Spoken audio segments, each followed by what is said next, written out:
well, there's a few exceptions, but most of them, all of these people, all of these artists, all kind of going for the big democratic socialism thing. We've got all of the cheating that they do at the polls. We've got their incredible ground game. We've got the fact that they're handing out free candy and we're trying to sell vegetables. We've got all of this stuff going against us, and it's still 50-50. It's still 50-50. Now, I did an event in Phoenix with a woman named Tammy Bruce. Tammy Bruce is a radio talk show host. Tammy Bruce is a lesbian who used to be the president of a national organization of women. She was as left as they came, and Tammy Bruce suddenly heard the truth, and she changed her mind. And what Tammy said to me was really profound. She said, "Bill, you're the greatest conservative I've ever seen." That's a joke. Tammy said, "Do you ever realize how hard it is for them to keep all the windows papered up so that no light gets in? Do you realize how much effort it takes for them to keep the signal out, to keep the message from getting out? They have to work at it full time." And then she said something that was so profound, I've never forgotten it. She said, "The truth is like light. You can't put darkness into a room. All you can do is keep the light out. Darkness has no power. There's no such thing as a dark ray you can turn on something. It's just the absence of light." And then I realized she's absolutely right. I thought to myself, you know, if you lit a candle on the 50-yard line of the Superdome with all the lights out, you'd illuminate that entire building. It wouldn't be very bright, but there'd be light inside the whole building, just with a little candle burning in the middle.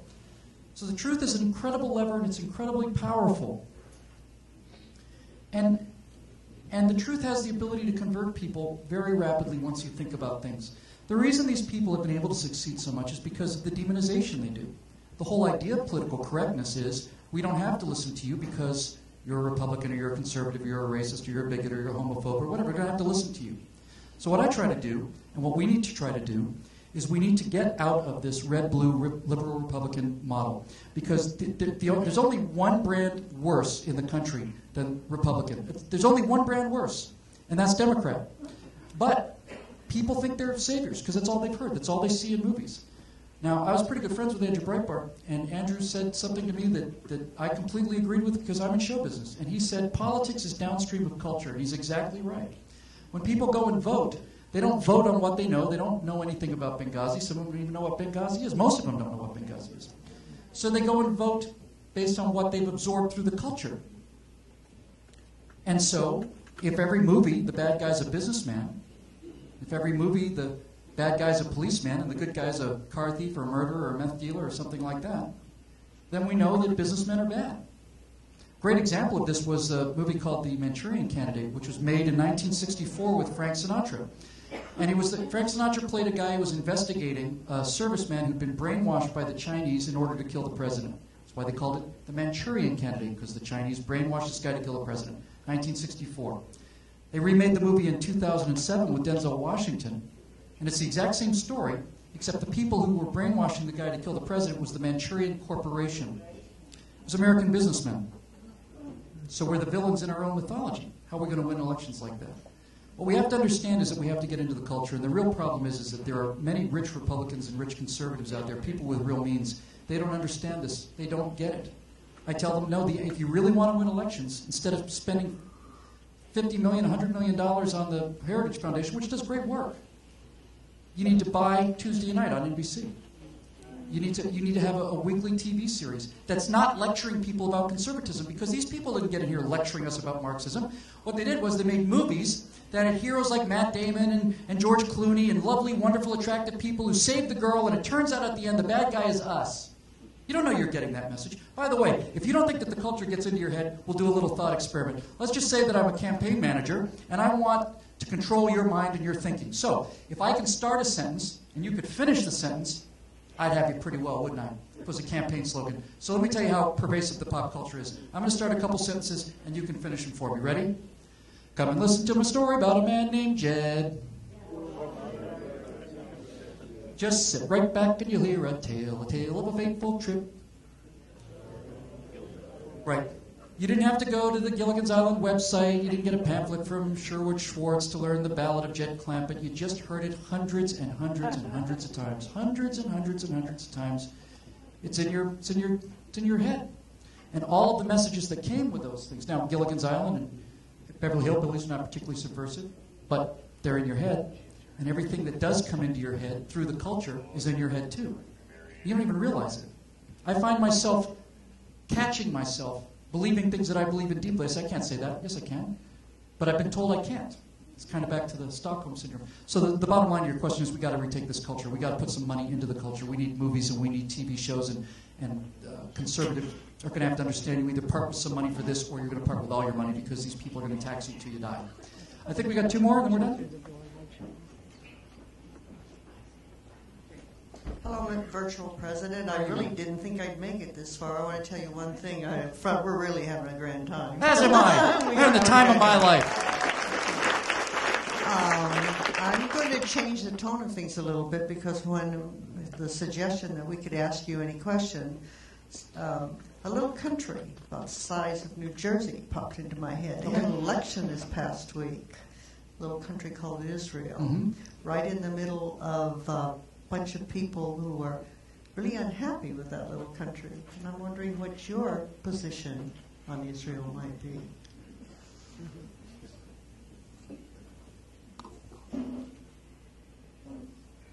The United States represents the pinnacle of what we've come to call Western civilization. Western civilization was really invented by the British.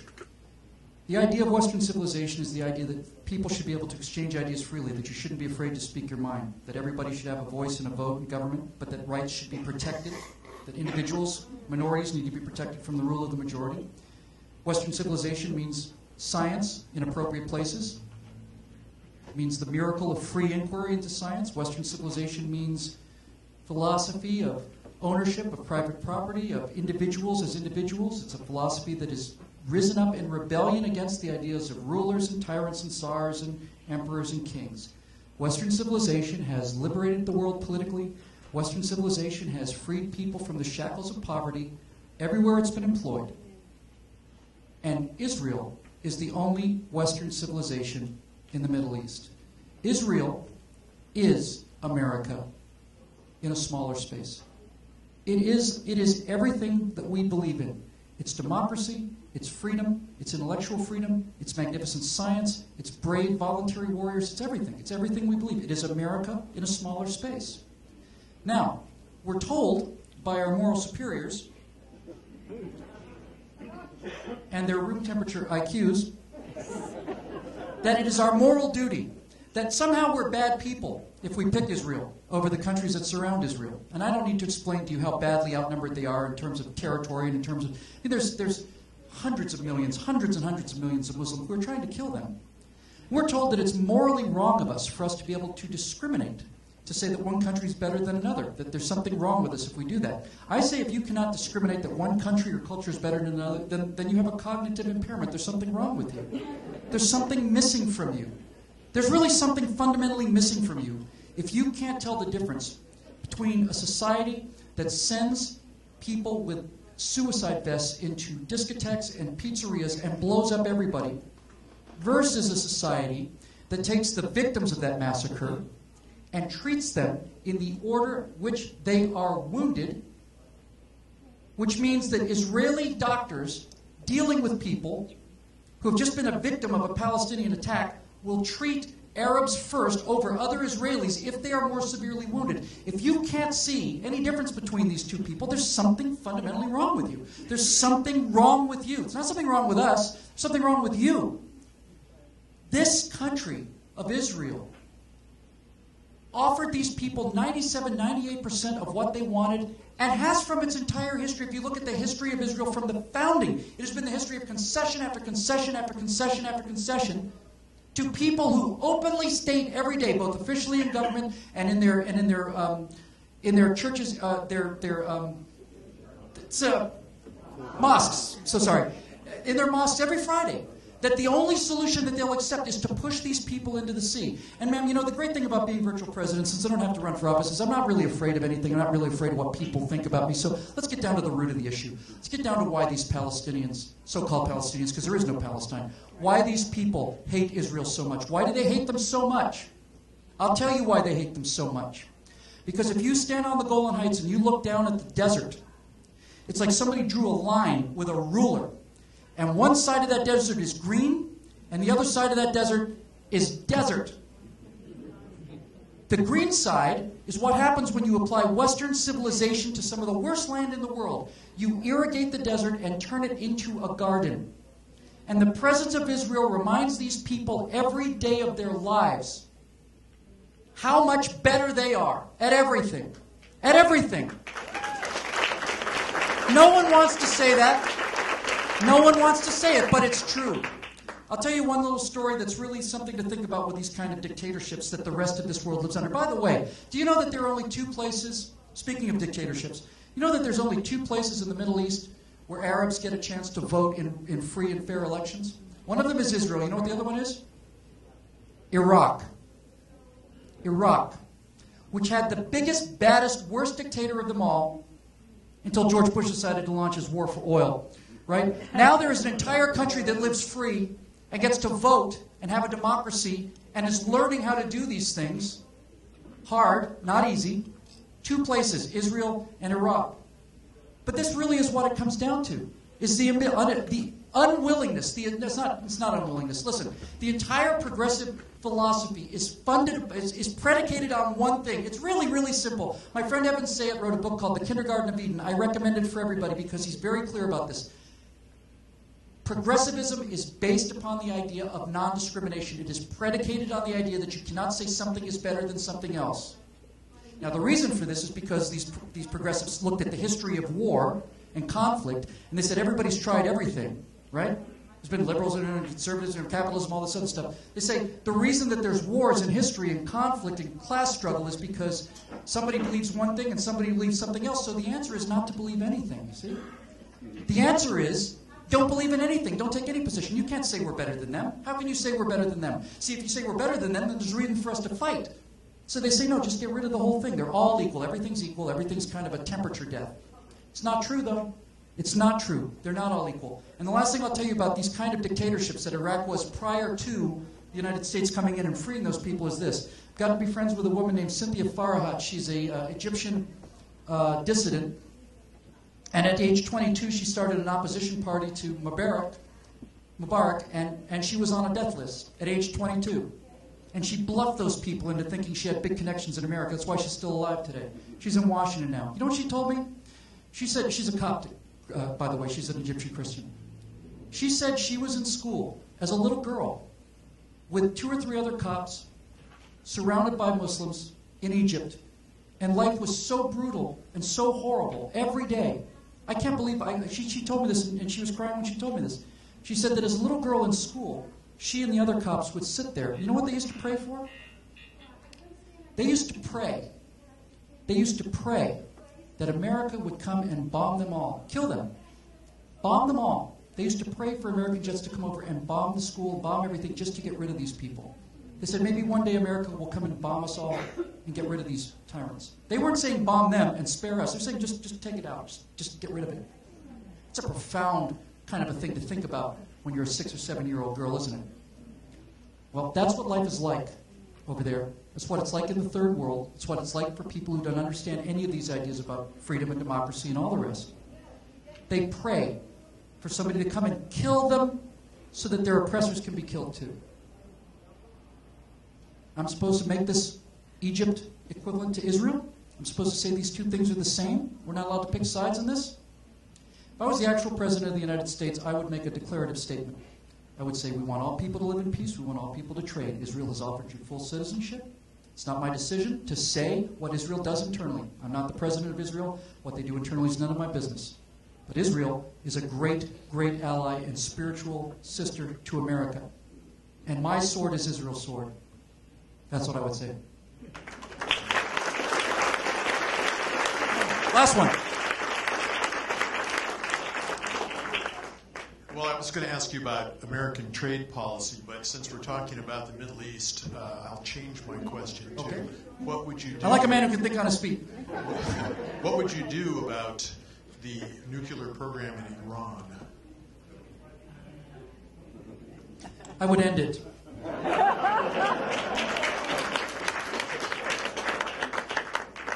I'd end it. I'd end it unilaterally if I had to, but I'd end it. You know, people say that we can't go in there and stop this program because there's no smoking gun, right? Because they haven't used it. There's no smoking gun. You know what the problem with the smoking gun is? It's been fired. That's the problem with the smoking gun. The smoking gun is, it's smoking and somebody's dead on the floor. I don't want somebody dead on the floor. Why is it that we're worried about Iran getting a nuclear bomb or two, and we don't worry about England that has 400 hydrogen weapons? Forget atomic weapons. Hydrogen weapons. Why don't we worry about that? Because they can be trusted. Because they are a democracy. Because no democracy in the history of the world has ever attacked another democracy. It has never, ever, ever, ever happened. Not once. When the rulers of Iran, when the mullahs of Iran say regularly things like Israel is a one-bomb state and this Israeli problem will soon be over, they may be saying that to gin up their own people, but what they're saying is when we get this, we're going to use it. And I, for one, am willing to take them at their word. Because if you look at the history of great tyrants, you find that they're never shy about what they believe. They're megalomaniacs. They're narcissists. Hitler didn't say, I want to give free health care to all the Jews and make sure that they live. No, he said in Mein Kampf, I'm going to get rid of them. And everybody said, oh, he's just ginning it up. It's just stuff he's saying for his own people. No, he meant it. It's true for all these people. They all mean it. Whether or not Ahmadinejad really believes what he says he believes, what he says he believes is that in order for paradise to come to earth, the 13th Imam has to come out of his well, and in order for that to happen, we have to have Armageddon. And he's ready to do it. He didn't care about his people. Now, whether he means this or not is irrelevant, because here's the fundamental difference between Iran and the Soviet Union. The Soviet Union, at the height of the Cold War, had 25,000 hydrogen weapons, and they are thousands of times more powerful than the atomic weapons that Iran is likely to get. But at the height of the Cold War, with 25,000 hydrogen weapons aimed at us, we were dealing with people who still had a society. They wanted to live. They loved their children. They cared about them. They said they wanted to live. They had a different economy and philosophy than we did, but they wanted to live. They were rational people. When you have a government that says, we're going to use this the second we have it, then we have an interesting fork, because when we were looking at the Soviet Union, we had two things to consider. We had capability, we had intent. The Soviets, for 50, 60 years, well, I don't know, it was probably 50 years, round numbers, had nuclear weapons. They had the capability, they had enormous capability compared to Iran, but their intent was never that clear. Iran has basically said, here's our intent, and the second we get capability, we're going to use it. So, I will prevent them from having the capability. I can't do anything about their intent as president, but I will prevent them from getting the capability because they've made it crystal clear that the second they get the capability, they're going to use it. Now, if their rhetoric had been different, I might be thinking about this differently. And if they were a regular country that was trading with everybody else and had something to lose, if they were in fact not a rogue nation, then I'd be about as worried as Iran as I am about Britain having that many nuclear weapons, or France, or even China, or Russia. They're not going to simply launch an attack. They're rational people. These are not. And the people of Iran are the most ancient, magnificent civilization. They're brilliant people. They're a tremendous people. They deserve better than this. They deserve better than this. And by the way, of all of the things that this president has done, that President Obama has done, there is nothing on the board of his outrages that is a missed opportunity like the one he missed in 2009. There were Iranians dying in the street for freedom, and all he had to do was say, we support you, and that would have been the end of it. They would have been gone. The worst regime in the world would have been gone if he had just simply said, we stand behind you, but no. No, no, no, no, no, no, no, no, no. We can't do that. We can't say we're in favor of freedom wherever it shows up in the world, right? We can't think about even doing that. You know, you can make the argument that it was the Voice of America that brought down the Soviet Union, not the Strategic Air Command. The Strategic Air Command kept them from bombing us, but it was Voice of America that brought down that evil empire. Ronald Reagan was right. What are we doing to support these dissidents in Iran who are ready to give their lives for freedom? We're letting them die in the streets. We're not even going to say we support you. These questions are not so hard, you know. None of this is very hard to figure out, and none of this is particularly dangerous. When I say I'm going to destroy their capability as president, if I was the actual president, what am I really saying?